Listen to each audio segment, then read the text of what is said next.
Okay, we'll go ahead and get started. Hello, everyone. My name is Jennifer Williams. I'm with the American Indian Cancer Foundation. We would like to welcome you to our webinar discussion, exploring how Indigenous food literacy and traditional food practices play a vital role in cancer prevention and overall well-being. We appreciate you all being here and engaging in this conversation during ACAF's Remember Your Roots and Resilience Cancer Prevention Month. Before we get started, a little bit about the American Indian Cancer Foundation. We are a national nonprofit organization that was established to address the tremendous cancer inequities faced by Native communities. ACAF is Native governed, and its board members and employees have an array of experience serving the health needs of our people. Our mission is to eliminate the cancer burden of Indigenous people through improved access to prevention, early detection, treatment, and survivor support. To learn more about ACAF and the work we are doing, please visit www.acaf.org. And just a little bit of housekeeping as we move through the presentation today. Please feel free to use our Q&A chat feature throughout the webinar. We will be saving time at the end specifically for an interactive Q&A session. Now I'd like to hand it over to my colleague, Faith. Hi everyone, my name is Faith Granda. I'm also with the American Indian Cancer Foundation. Thank you all so much for being here. It's now time to introduce our wonderful speaker. Today we have the pleasure to hear from Amy Warne to discuss nourishing with Indigenous foods for cancer prevention. Amy Warne is a lifelong resident of Oklahoma. She's Muskogee enrolled and Seminole. Amy holds 3 higher education degrees in healthcare management, nutritional sciences, and a Master of Business Administration. She's a registered and licensed dietitian and has served in healthcare since 2007. Amy is active within the community through volunteering her time to various organizations that address food insecurity and food sovereignty, increasing voter turnout, and raising awareness for social justice. She's an avid supporter of small businesses, education, and the arts. Welcome, Amy. We'll pass it over to you. Hi, everyone. Hashjay Estango, Amy Warne, Geochiefkados. That is Muskogee for hello, how are you? My name is Amy Warne. I am a registered and licensed dietitian, Muskogee, Seminole, and daughter of Quetzalji, which is the Tiger Clan. We have a lot to get to today, so I'm going to go ahead and share my screen. And let me know with a thumbs up whenever you can see. All right. Like I said, my name is Amy Warne. I want to welcome you to the Indigenous Food Literacy and Traditional Foods Practices webinar in honor of National Cancer Prevention Month. Mado to the American Indian Cancer Foundation for this partnership and the opportunity to discuss ways to incorporate traditional foods into your everyday life for overall health and well-being.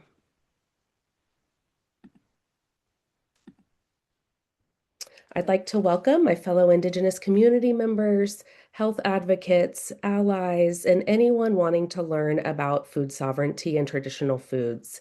As an Indigenous dietitian, I make up less than 1% of Native dietitians in the profession. That means there's about 600 of us working in hospitals, food service management, and the community setting. Dietitians must earn at least a master's degree, complete over 1,000 hours of supervised internship, and pass a couple of exams, the Commission on Dietetic Registration, and sit for the state licensure.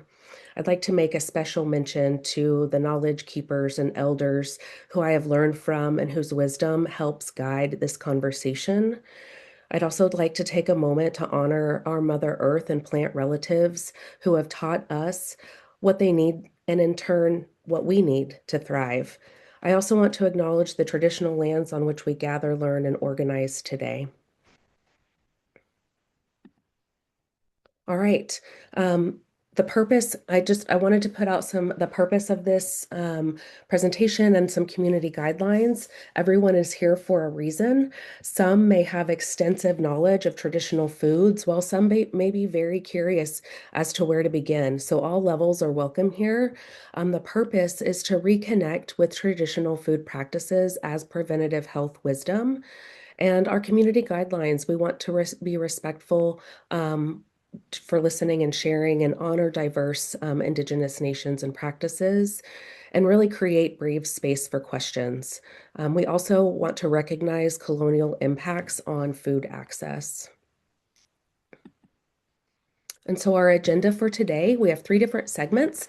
We're going to go through traditional food as medicine, cancer prevention through traditional wisdom, building food literacy and taking action, and then just have a little bit of time for reflections and gratitude, and then some wrap up logistics and survey. So segment 1, traditional food as medicine, we're going to be talking about the 3 sisters and beyond, traditional staples and how they are nutritional powerhouses. We're going to look at the cancer-fighting properties of corns, beans, squash, wild rice, berries, fish, game, and other traditional proteins, and then indigenous leafy greens and roots.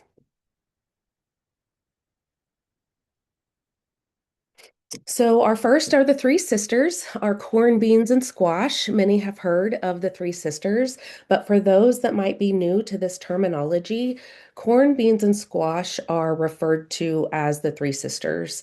Each sister is a different seed, yet all are planted within one mound. So this method is a sophisticated, sustainable system that provides long-term soil fertility. Corn provides the pole for the beans to climb. Beans provide much needed nitrogen to the corn, and that helps the corn grow, but it also helps the soil, keep the soil healthy. And then the squash acts as a mulch. It prevents soil moisture from evaporating and acts as a weed repellent. Western education has taught us that corns and beans specifically are, what referred to as starchy carbohydrates. But what is overlooked here is that if we pair our corns and beans with squash, they are what we truly call our sustainers of life. They offer a complete protein and a well-balanced meal. The fiber, antioxidants, and phytonutrients are great for to help stave off radical cells. They're good for our immune health and good for digestion. Wild rice is a nutrient-dense food due to its mineral and antioxidant content like zinc, selenium. It's a great plant-based protein source. It has magnesium, protein, anti-inflammatory properties. It has a rich, nutty flavor. It's gluten-free. It has deep cultural significance to our Great Lakes and Northern Plains relatives. It can be served with game meats, added to soups. It can be used as a morning meal, which is how I really like to enjoy it. Have it in the morning with a little bit of nut milk, maybe a drizzle of maple syrup, and some fresh seasonal berries. It really sets you up for it sustains you for the full day almost. So I really enjoy having the wild rice in the morning. Berries. Each of our berries, the strawberries, blueberries, choke cherries, elderberries specifically, hold special meaning to many Native nations throughout what we call Turtle Island, what is now known as America. Strawberries are high in vitamin C. They're also known as heartberries. They are the first fruits of the season and a symbol of feminine strength and renewal. Blueberries are also known as starberries and are celebrated during harvest and are used by the Ojibwe and Dakota in ceremony for health and protection. Elderberries, choke cherries, very rich in antioxidants. They have anthocyanins and flavonoids, which help prevent cellular damage from oxidative stress, which plays a factor in cancer development. So these berries are very much celebrated. They're sacred to who we are as a people. Those vitamins and antioxidants really help in the cancer prevention category, and just eating a variety variety of berries is a really great way to incorporate traditional foods and their cancer-fighting properties.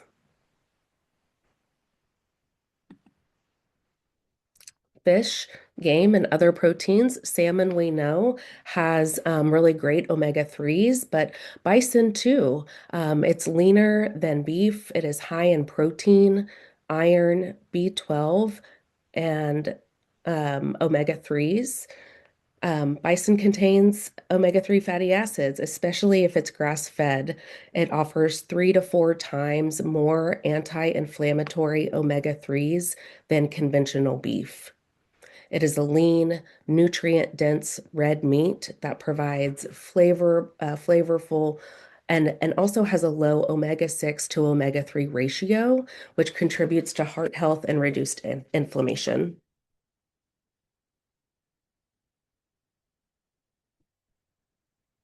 Indigenous leafy greens, bulbs, and roots. So I'm particularly looking at dandelion, lamb's quarters, wild onions for people here in Oklahoma, and then the sunchoke. So we have numerous studies that have explored the potential anti-cancer effects of dandelion root. This plant has been used in our traditional medicine ways for generations. It is particularly interesting because the dandelion root can selectively induce cell death in cancer cells without harming healthy cells. So this process is called apoptosis.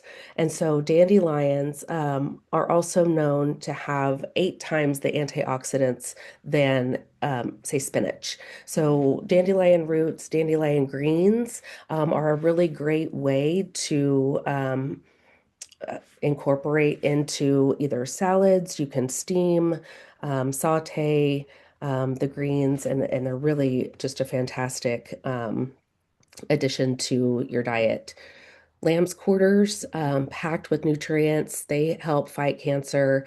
They have high levels of vitamin A, C, K, as well as flavonoids and beta carotene.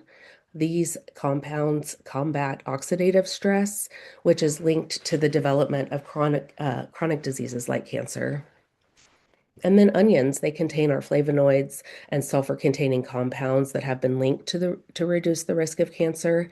Wild onions, in particular, are celebrated here in Oklahoma. Wild onion dinners are a really great way for our community to come together to celebrate the first signs of spring.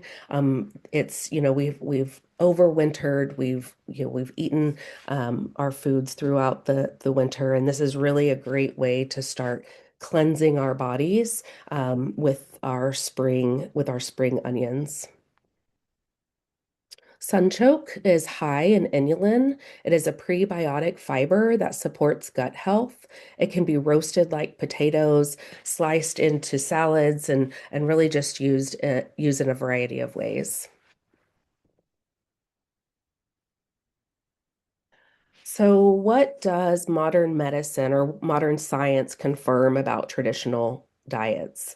Well, it tells us that increasing fiber intake by utilizing our three sisters aids that gut health to help prevent colon cancer.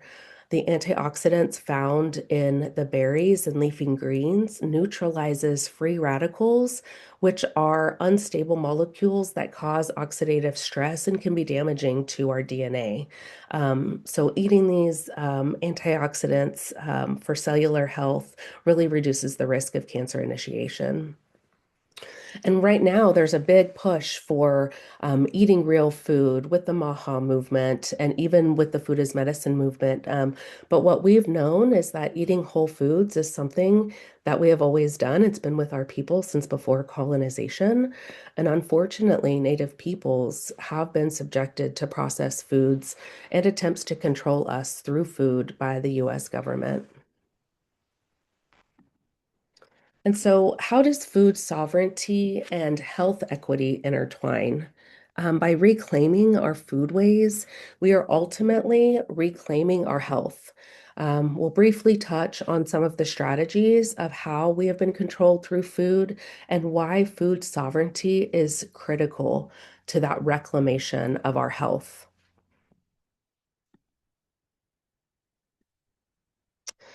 All right, so we have some historical trauma and disruptions of our foodways, and I would be remiss if I didn't, touch on this and talk about it a little bit. So with the introduction of commodities, natives began seeing an increase in diabetes, cancer, and heart disease.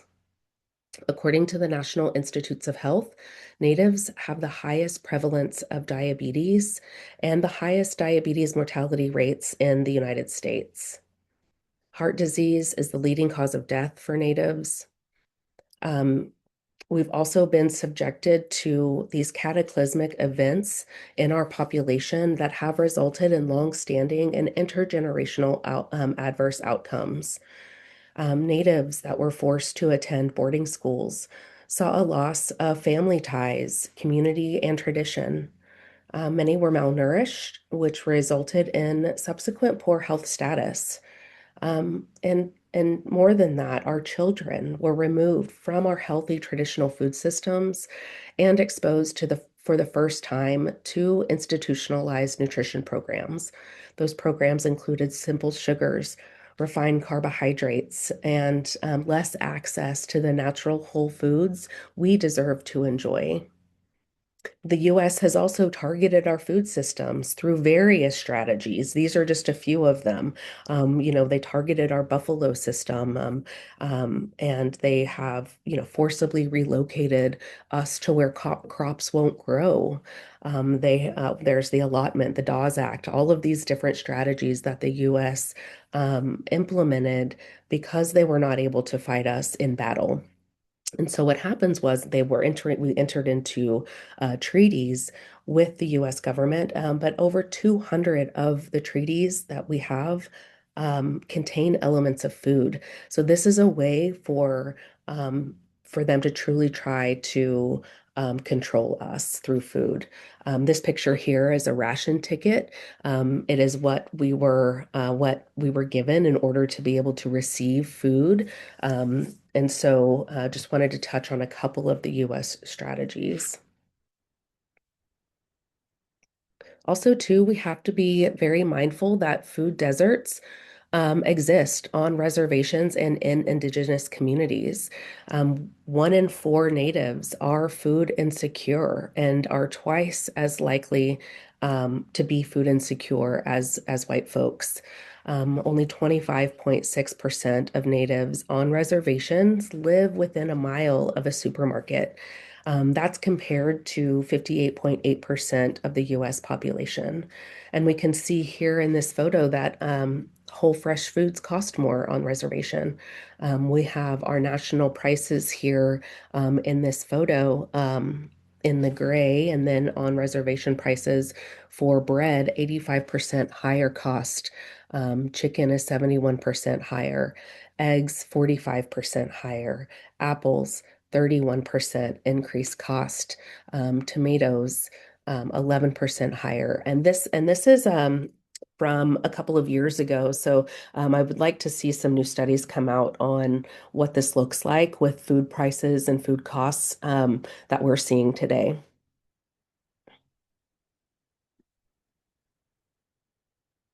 So what we want to do is really reclaim our traditional foods as an act of wellness and resistance. We know that health and traditionalism really do intertwine. We want to understand that returning to our nutritional foodways really provides more than nourishment.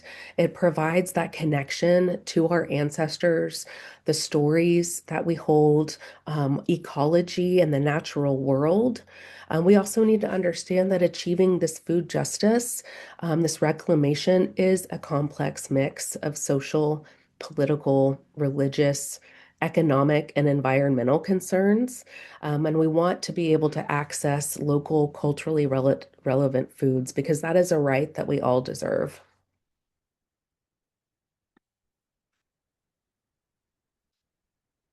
Okay, segment 2, cancer prevention through traditional wisdom. And what we're going to do is look at a cancer prevention, National Cancer Prevention Month through an Indigenous perspective.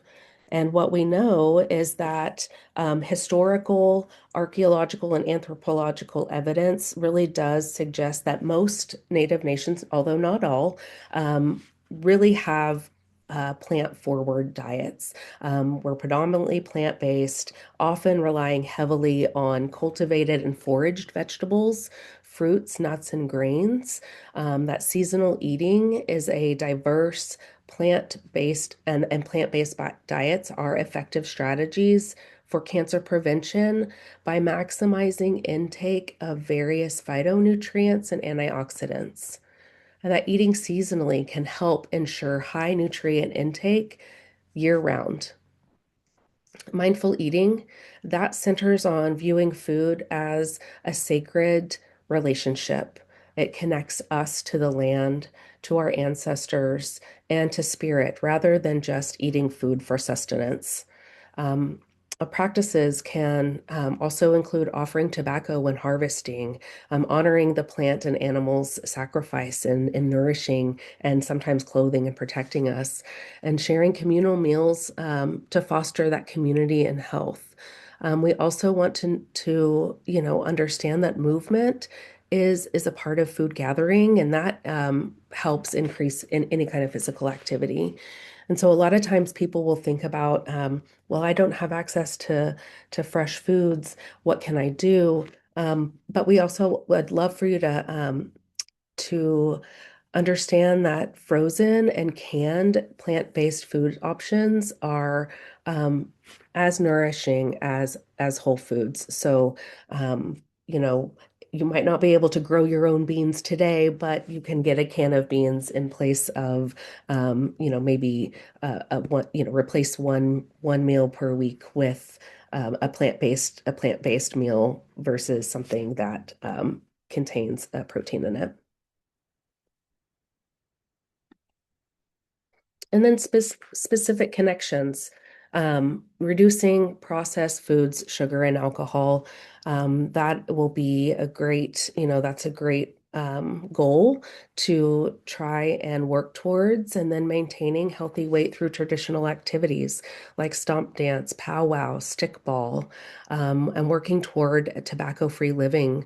By utilizing tobacco truly for ceremonial use, and also as a means for crop protection. So, one thing I'd like to share is that, we grow sacred tobacco, but it's also a great addition to any garden because of its ability to attract pollinators.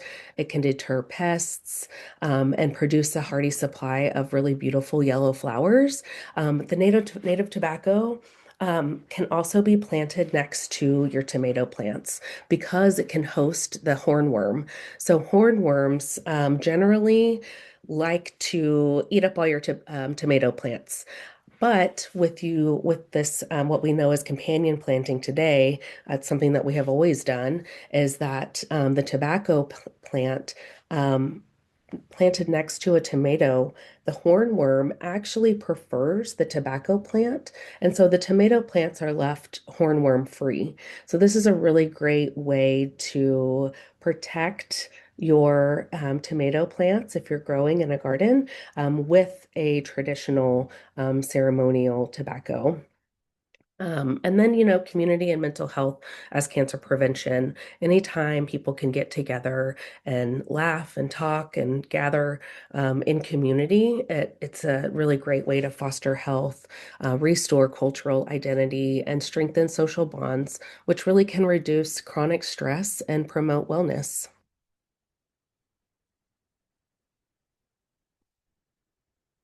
Practical tips. So, how do we blend traditional ways with contemporary ways? We want to, understand that making traditional foods accessible today is really by starting small, trying to maybe add one traditional food per week. Modern adaptations using an air fryer or a sheet pan, knowing where to source tribal whether it's a tribal farm, indigenous food co-ops, seed saving programs, and then budget-friendly approaches. That can include maybe starting a small home garden, growing corn, beans, and squash together. Obviously, it's our traditional way, but it's also a really efficient, low-cost method that provides a complete meal. Container gardening or participating in a community garden can provide access to traditional leafy greens, squash, and herbs. Some Native nations offer seed programs, which is a really great way to get started. And then for higher priced foods like buffalo or elk, buying in bulk and freezing in small portions can allow them to be used gradually in soups or stews. And then again, fresh, frozen and canned plant-based foods are oftentimes less expensive than some of the meats. And then focusing on recipes that are high in nutritional value also offer a low cost, which some of those things could include cornmeal mush, hominy, bean-based soups, and stews. And then like a wajapi or a berry sauce is really great ways to incorporate these traditional foods into your daily living.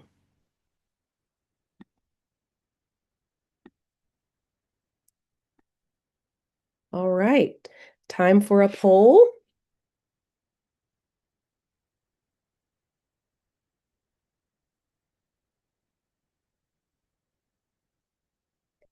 What is your biggest barrier to accessing traditional foods? Don't know how to prepare them, can't find the ingredients, time constraints, costs, or maybe just something else.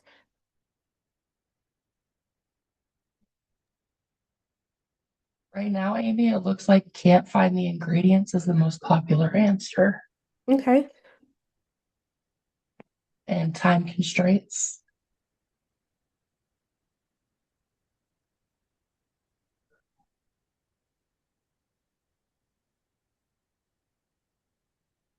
Okay. I think, we've already talked a little bit about like historical strategies, right? And how difficult it is. And what we're seeing across the nation are these reclamations of our foodways. And so, we're slowly but surely, I feel like getting to a place where our native nations are really thinking very seriously about how can we feed our people? How can we, what can we do? We see, up in Minnesota, Sean Sherman and the Indigenous Foods Labs really working, and there's an Indigenous food network that are doing really great work, really great things to increase food sovereignty, increase food offerings. Here in Oklahoma, the Osage Nation during COVID looked around and was like, wait a second, we don't have food to feed our people. And so they have taken several years to look at their land, test the soil. They have a new farm. They've introduced buffalo back um, into into the lands. The Muskogee Nation has the meat market, and the Cherokee Nation with the seed program. So I think a lot of it is really us as a people using our voices to talk about how important reclaiming our traditional foods and learning about them and being able to have these offerings within various nations. I think it's important for us to name that and to call on our native leaders to work toward a food sovereign nation. Okay, so we're building food literacy and taking action. What does this mean? So food literacy is really about trying to understand what our foods offer us.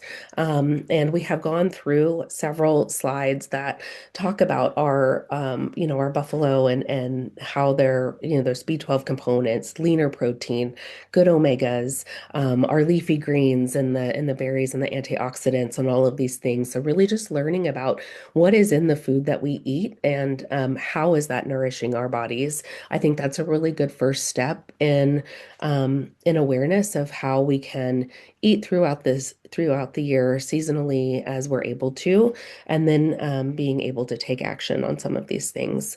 So I have a learning opportunity here. This is a Three Sisters soup. This recipe comes from Indigenous Kitchen, and it's really just a great plant-based um, plant-based recipe that is pretty easy. It does use some of the ingredients incorporate fresh, frozen, or canned um, uh, products. So that is a great way to begin. And so this will be sent. You can either take a screenshot here, or we'll send out the slideshow so that you can have this to refer back to, but they have a lot of different recipes on their website. And then, of course, I would love to highlight our friends up in Tulsa, um, Burning Cedar. Um, Nico Albert is doing a ton of great work in this area, and this is a bison meatloaf that she has on their website. And so this is really talking about ground bison as a way. It incorporates wild rice into what most people think of a traditional meatloaf using ground beef, but this is a way for us to reclaim some of that and incorporate traditional foods. And then some resources to share. Um, these are a really great ways to get started in like food sovereignty and food sovereignty initiatives. Gather is a great film that talks about what food sovereignty is. The sous chef, Indigenous Kitchen, I'm kind of going clockwise from the top. The sous chef, Indigenous Kitchen, Sean Sherman, has this cookbook. They also just released a new cookbook that goes through each of the regions in across Turtle Island. So that's a really interesting um, look into all of the different regions that we have throughout Turtle Island and the foods that are sacred to them and really different recipes and how to incorporate um, food sovereignty into everyday cooking.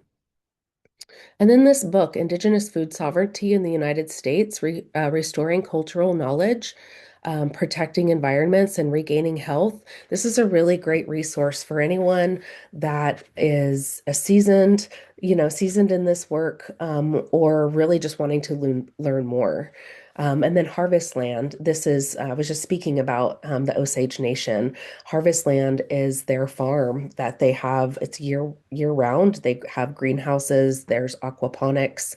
They incorporate different services such as WIC and SNAP. So you can go in with your SNAP benefits and purchase local fresh foods, which is really great because local foods really have a higher nutritional value every day. And an item is off of the vine or off of the tree loses nutritional value, and a lot of the foods that we see in our supermarkets tend to travel very long distances in order to get to where we can buy them.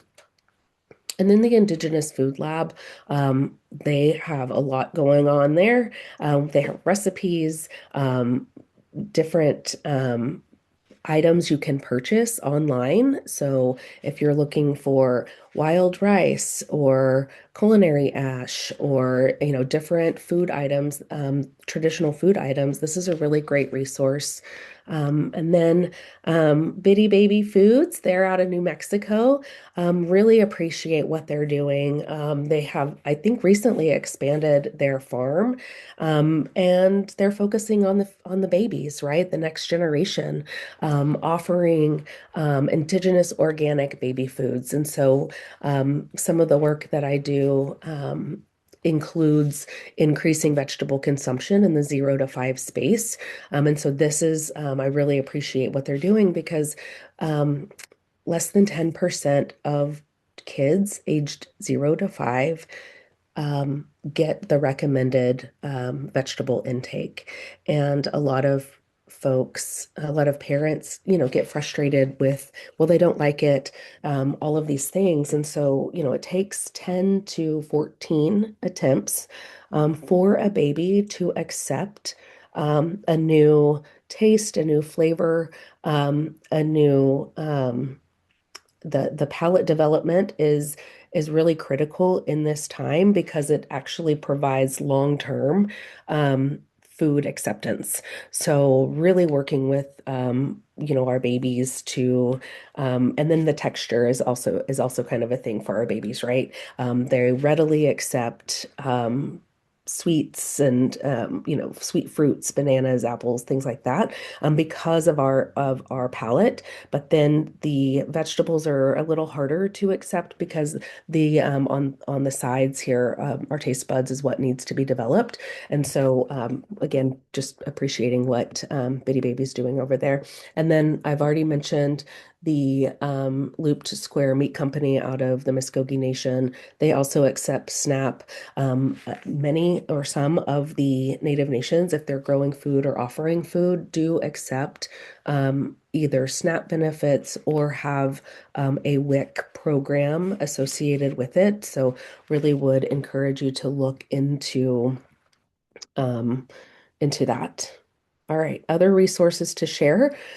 Seed Saver. So this is all seeds, right? How do we get started? If your Native Nation doesn't have a seed program, Seed Savers Exchange, the Alliance of Native Seed Keepers, and the Native Seed Search are some of the folks that I really like to amplify and use when I'm growing my own foods and looking for some seeds. So they'll like Seed Savers Exchange will have seeds specifically for Native peoples. They will say this is for Natives. So, I appreciate that. Cancer screening resources for Indigenous communities. The American Indian Cancer Foundation is committed to developing culturally tailored tools and cancer resources that support healthcare provider education and increase awareness. So this is the link to their website. They have resources for breast cancer, colon cancer, all of these, and then strategies. So as to how you can, for cancer prevention. And so as it being Cancer Prevention Month, I just wanted to highlight that it's important that we as Native peoples take care and get screened. And so this is a shout out to go if you haven't had your mammogram or haven't scheduled it just yet, or, if you're 45 plus, time for a colonoscopy to look for any potential dangers in your GI tract. And then action items that you can take, connect with local Indigenous gardens or food programs. I just listed a few here. I think I saw, if there's Oklahoma folks here, I think I saw Travis on. I think I saw his name, and he's with Native Farming Solutions. They do a ton of work in the food sovereignty arena. Attend cooking classes and workshops. A lot of our local Indian clinics are starting to offer these cooking classes and workshops more so than I have seen in the past, 10 years. Share knowledge with family, include our youth. They are our next generations. Schedule that cancer screening and then join community food initiatives. Reflections and gratitude. Just want to say, Meadow. Many, many Meadows. Thank you so much for the wisdom. I'm sure there are things in the chat that I can't see quite yet. But then on my closing thought is food is medicine, and returning to traditional food ways is returning to health. Briefly want to talk about our logistics. There will be an email that will go out after our Q&A, after we're done here. There will be tells you where to find the recording and the resources. A survey will also go out. So if you complete the survey, you'll enter for a chance to win a $25 gift card. So go ahead and get that done.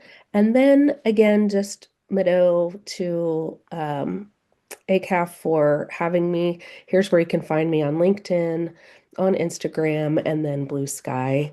And with that, I will stop sharing. Thank you so much, Amy. You're doing such amazing work, and we were so honored to hear from you today. It was very thought-provoking.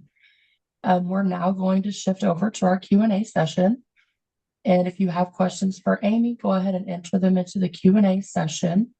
Amy, we already have a couple of questions. So the first one is, in addition to the well-known health benefits, how have Indigenous food practices influenced mental, emotional, well, it disappeared. I don't know where the question went. Oh, okay, I found it. Sorry. Practices influence mental, emotional, or community resilience. And are there ways we can measure or share these impacts to inspire wider adoption? Okay. Let me see. Can you, how do, can you say that again? I'm sorry. How have Indigenous food practices influenced mental, emotional, or community resilience? And are there ways we can measure or share these impacts to spread wider adoption? Well, I think reclaiming our ways are reclaiming, in my opinion, reclaiming our ways are like reclaiming our ancestors. They're reclaiming our stories. They're reclaiming, even our seeds. For me, seeds are the ultimate act of resistance because they are what nourishes our communities. If we can begin really focusing on food sovereignty through growing food, we're not only getting ourselves, our bodies out into nature, absorbing that vitamin D through the sun, physical activity. Anytime our body is moving, it's physiologically changing, right? So often, many of us sit in our 9 to 5 in front of a screen or at a desk, what have you, and our bodies are just in one place. Through reclaiming our foods, we are reclaiming movement. We're reclaiming our relation to Mother Nature. We're reclaiming really just so many things that I don't even think I could really put into words. But I think what we could do is maybe I mean, there could be some studies that are, um, how do you feel now? And then if you were to say a clinic or something, started a community garden, assess, how it made you feel to get out in the garden, to be with the seeds, to be with nature and to grow your own food, and then be able to learn how to cook it and things like that. I think that would be a really great study on how you felt before and then how you felt after. And then we could do like, biometric studies too. I don't really care for BMI, but that's a standard of measurement currently. So we could also do, things like that. The next one is, how do you see modern dietary habits integrating with traditional Indigenous food practices without losing their cultural significance? Ooh, that's a good question. What I see is I kind of take I tip my hat to what's happening with like the restaurant Awamni up in Minnesota, incorporating traditional foods into current culinary practices, um, and doing it very intentionally, being very mindful in the ingredients that are being used, incorporating traditional methods um, where where possible, and really having the conversation around, well, we might not be able to smoke this underground, we might not be able to do it this way, but we can incorporate it this way.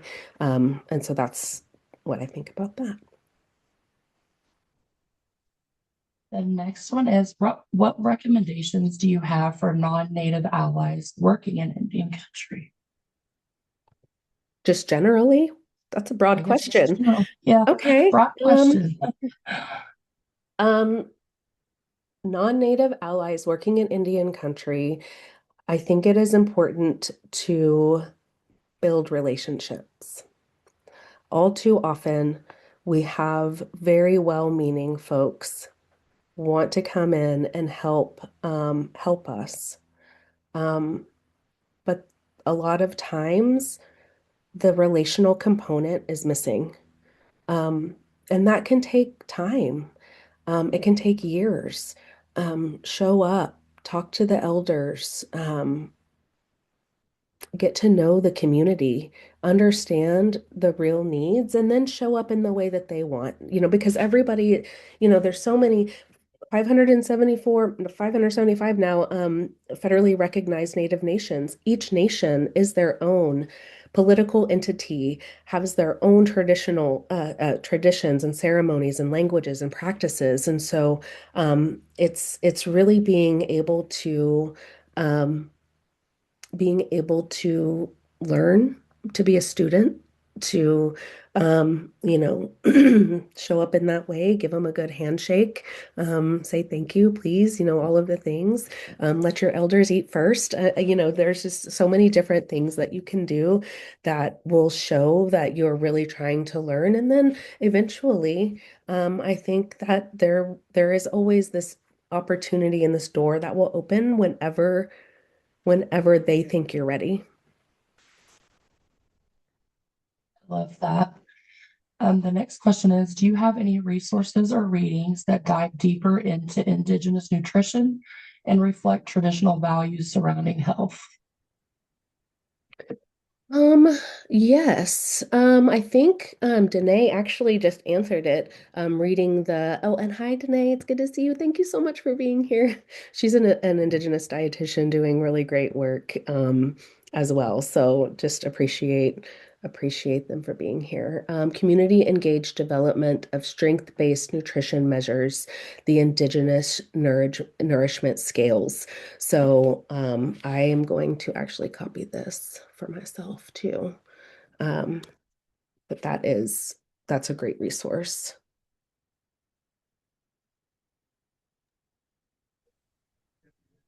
It looks like the last question we have is, how do we get sacred tobacco seeds and or plants?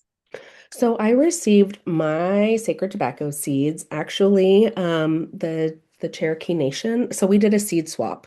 I was able to obtain some traditional ancestral seeds, and then we came together, and it was such a great way because I had all of these various seeds, and I really wanted to grow sacred tobacco, but they go quick. And so we had a seed swap party, and that was a really great way for a group of us to be able to increase what we could grow without necessarily having to go out and purchase or try and, it was a community effort, and that was a really great thing. Well, I have a question I'd like to ask. Mhm. It seems like access to traditional foods is hard to obtain, but processed foods are more readily available and are cheaper. What can we do to change that? I'm so glad you asked this question. I think it's really up to us as community members, as Native peoples. Again, I think I mentioned it earlier, but really putting pressure on our Native leaders to say, hey, we need to, and it's a cost. A lot of times people are just looking at the bottom line. What is the cost of, of whole foods, of fresh foods, of traditional foods? And they see this as a bottom line issue.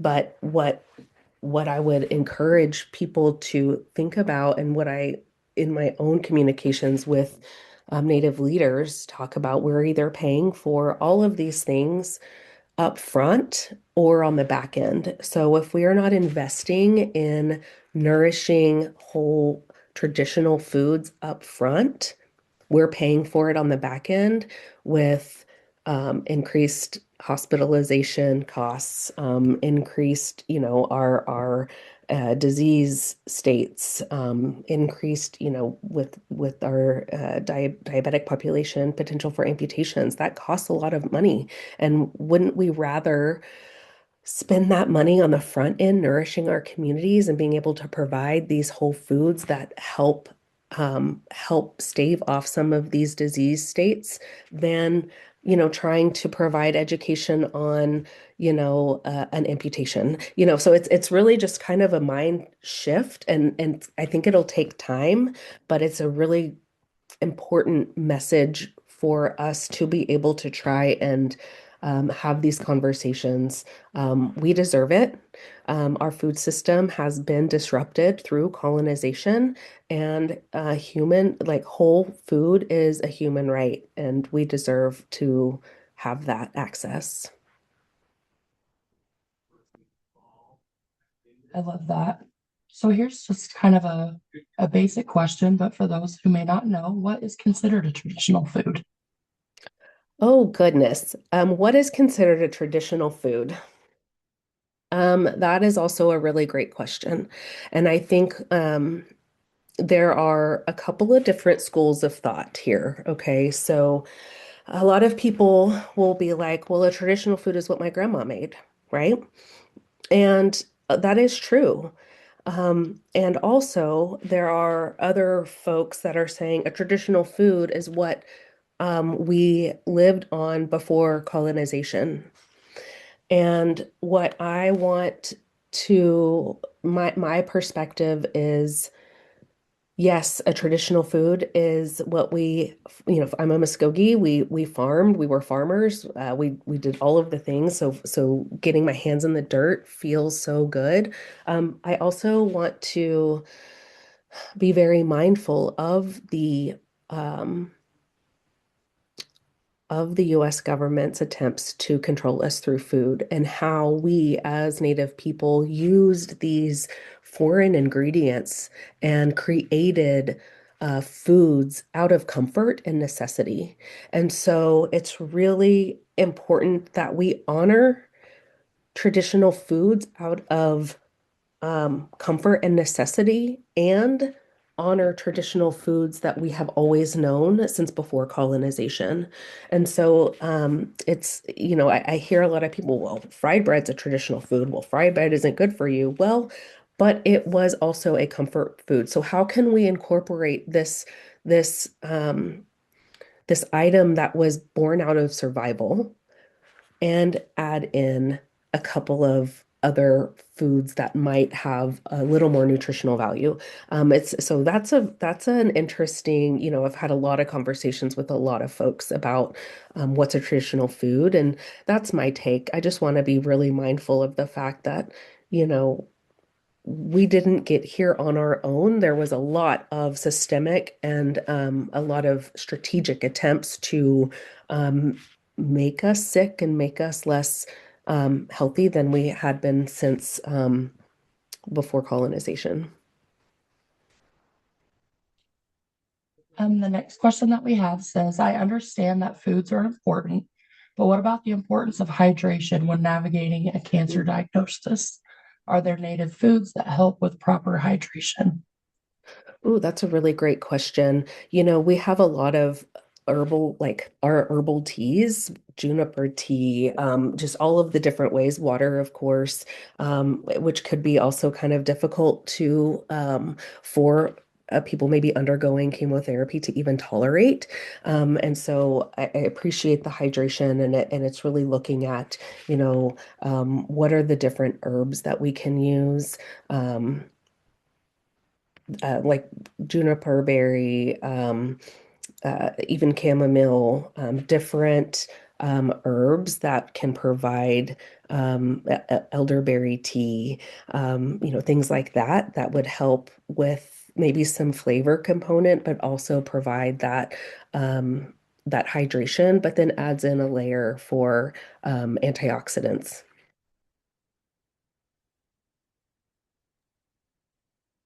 Amazing. Thank you so much, Amy. And thank you everyone so much for your attendance and engagement today. Amy, this was such a wonderful webinar, and we're so grateful that you were here to help us learn. Before we wrap up, I wanted to share the incentive opportunity that Amy also mentioned. So everyone who completes the post survey will be entered into a drawing to receive a $25 e-gift card through Giftagram. There will be 4 recipients chosen at random for those who complete the survey. Completing the survey is optional and selection is not guaranteed. Please also feel free to reach out by email at health@acap.org or visit our website, americanindiancancer.org, for more resources. We want to thank you all again for coming and thank Amy. We wish all of you a fantastic remainder of your week. Thank you, Mado.